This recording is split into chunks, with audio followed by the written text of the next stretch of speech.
دو ګلونه رانه ګیر چاپېره دي غم مه کوه تاسو کښېنئ جی ضمیره راځئ راپسې ښه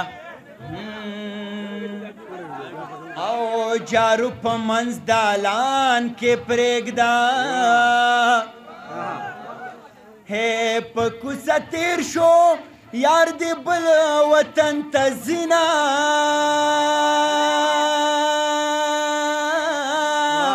او مدام به زه در سره نه یمه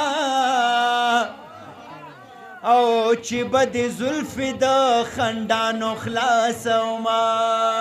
او زما د غرونو پناه یارانو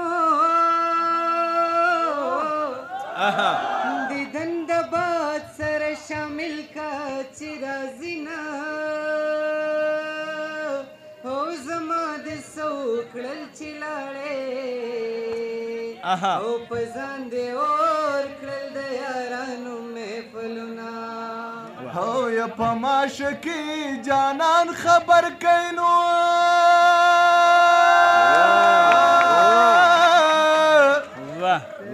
او یا کڅوک مخ وخوي د اندوي لور به یما او مینه دې منم ستا نظر شما او یما د آرام ګولې خوړلي خوب راځي نه او تنبل په ګوټ کې چرتا کیدی نو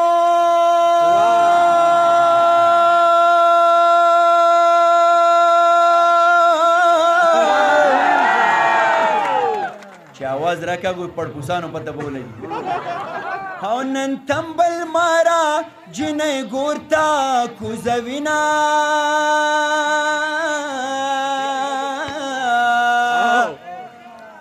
او تنبل پشلق وها محبوبه سبا بګورم ستا د ګوتو پر هرونه زما د څه نصیب کړو خدایه نو همزولې ګل شوې زه غوټۍ ورېږېدمه او د رغېدو امید مې نشته نو او تاو کړې غشي مې پر زړه خوړلې دي نه او ستا یارانې ته به ټینګ نشمه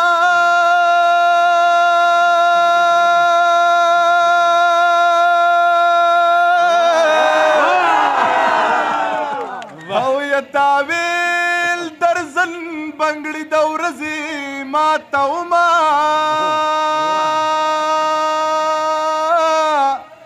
او یا په ما بکړې ښځه پرېږدي نو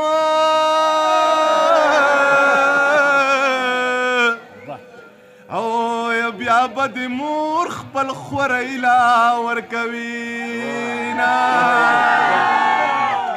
او ته داسې کوک د خیاله ګرځنو او زه به لوګي د سپېلنو درته کومه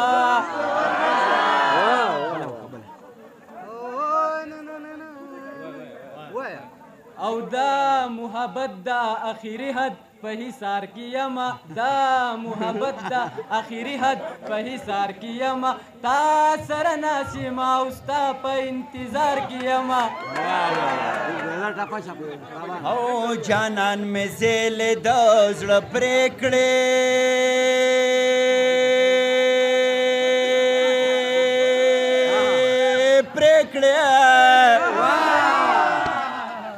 او لکه نختر په چورلېدو ځمکې لزما او د زلفو تار مې اوبو یوړو په غم شریکه یاره نسا ګودرونه او زړه مې د سوات حسینو یوړو تشه پنجره په ملکڼه راکوزومه او تاوان د دواړو برابر دی نو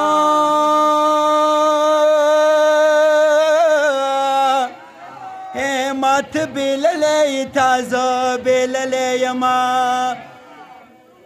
راته ستونزه د پیسو د دوکاندارا زندگی دلتا پسو د دوکاندارا راته ستونزه د پیسو د دوکاندارا زندگی دلتا پسو د دوکاندارا